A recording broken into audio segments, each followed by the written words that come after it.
everyone for coming. My name is Jonathan Ward from Ward Technology. We've been hosting the Mobile Learning Lab for over 4 years now. We've got over 2,000 members, which is great. Just a quick raise of hands. How many are here for the first time? That's good. We tend to have a lot of first-timers. So a couple quick things. Our firm is an IT staffing firm. So we help IT people find opportunities, and we also find great clients hire great IT people. So a couple things that our company does is we run this event. It's a Mobile Learning Lab, like I said, around the latest and greatest technologies. We also run a Women Leaders in Technology event and a Technical Executive Breakfast series. So there's various communities we try to give back to and sponsor. One thing that's really important, you'll see my colleagues all wearing these shirts tonight. If you have any suggestions for other topics you'd like us to cover, please come up and let us know that we have this for the community, so we need your feedback on what you want to hear, as well as in terms of formats. If there's certain things you like about how we run the event, certain recommendations, whether it's time, content, duration, what have you, please let us know. We do tape these, so one of the things we've started to do lately is more of a mini TED Talk style. We find people have very short attention spans, so we try to have each speaker come up for 8 to 10 minutes. We'll capture that, we'll have it on a video. We release the videos a bit later, but probably once a week we'll release each video. So if you miss it or you want to tell your friends about it or you want to watch it again, you can check it out on our Mobile Learning Lab YouTube channel. So that's, I guess, a quick kind of overview of what we do and how this event runs. Today we've got 3 different people speaking about digital identity. Super excited to have them start soon. So like I said, at the end of the event, if you have any questions, suggestions, please let us know. Tell your friends to join if you enjoyed it. Outside of that, I'm going to hand things off to Jana to do the first speaker introduction. Thank you all for coming, and hope you have a great night tonight.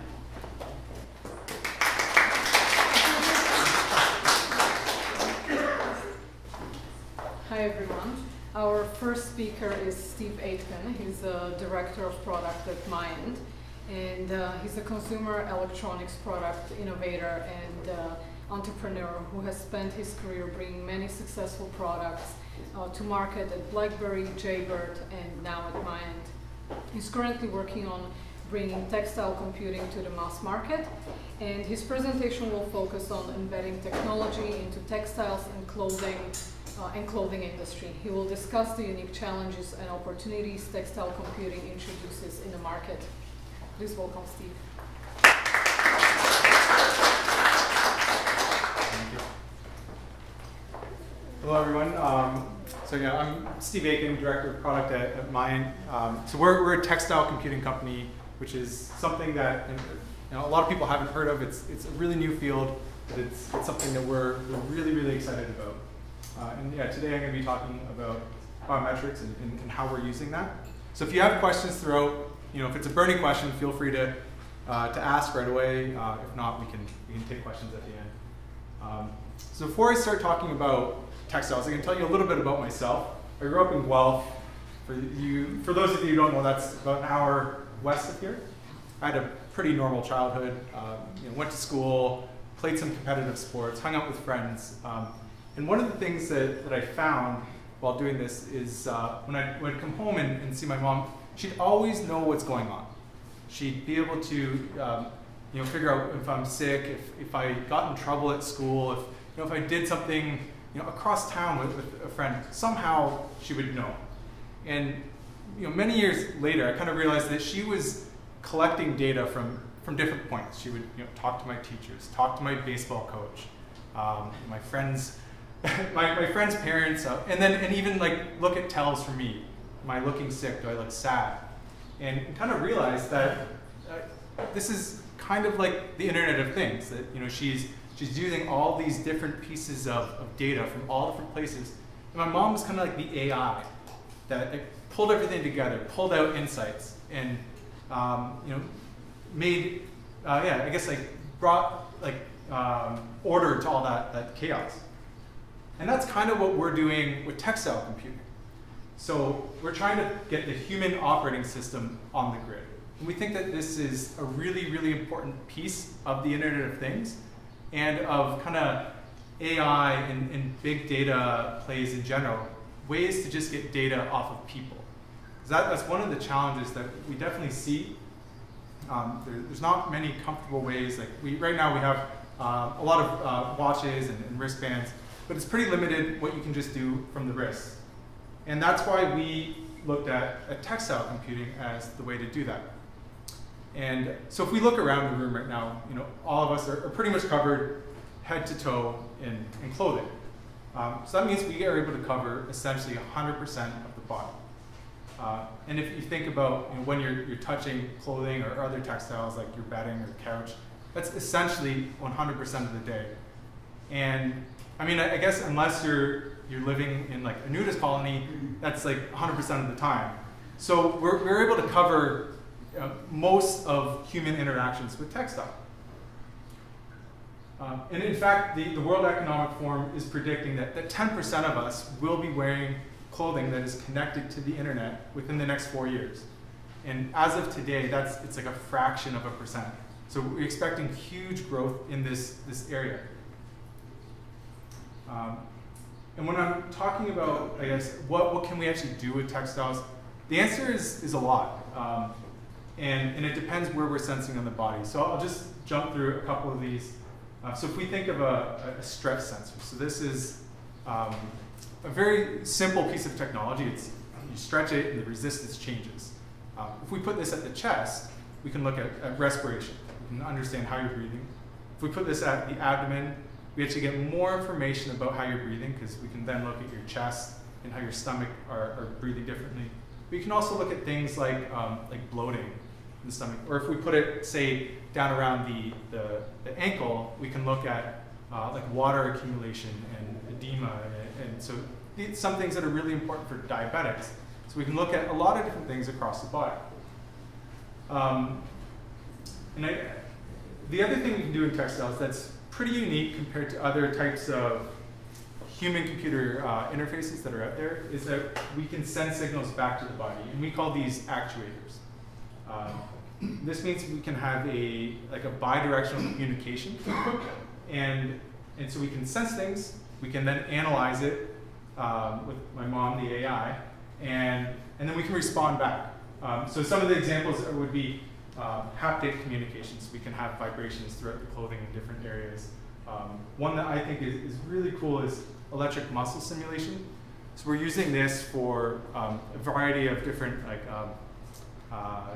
so for example, if you were the physiotherapist, you might get hooked up with a bunch of electrodes and they're going to stimulate your muscles. We can do this from afar. You can just put on a piece of clothing and throughout the day, you can have this done on demand.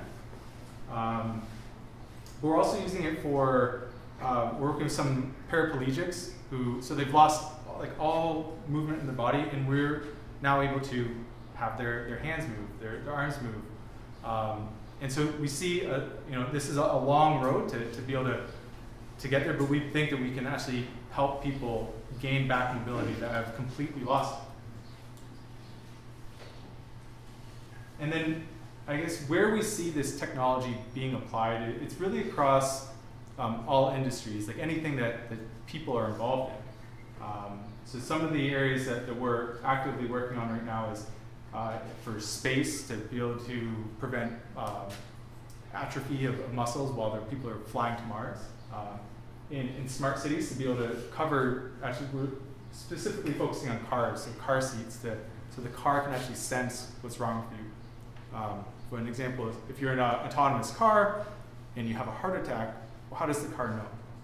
You need technology like this that can actually sense that, notify the car, and take some action for you. Where we're focusing on is in this area as our market entry point. So we're looking at different types of healthcare applications. Remote therapy for rehabilitation and different types of anticipatory health items that you just need long-term data from people, and then we can find patterns.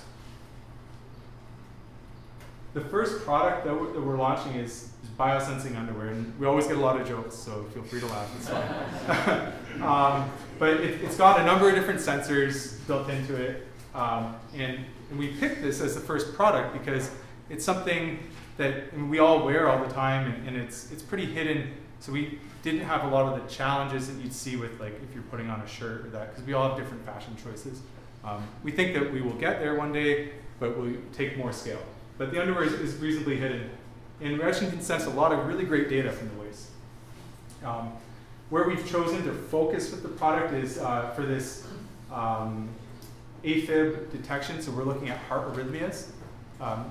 And there's a number of products that are out there that do that. Most of them, if they're prescribed by a doctor, they're pretty uncomfortable. You have to put gel electrodes on your body. They recommend you don't shower for a couple days while you're wearing them. And you can't wear them for that long, so you can't really look at long-term trends. But we can do that with the underwear. So we just have a few ECG electrodes that are around your waist. You're sensing this. And I guess beyond that, there's a few other things that are more consumer-facing to be able to look at sleep analysis, your stress levels, types of activity. And we think that this all does feed back together. When we're giving the data back to the doctor, they do actually want to know more than just what was your heart doing, but more context around your day.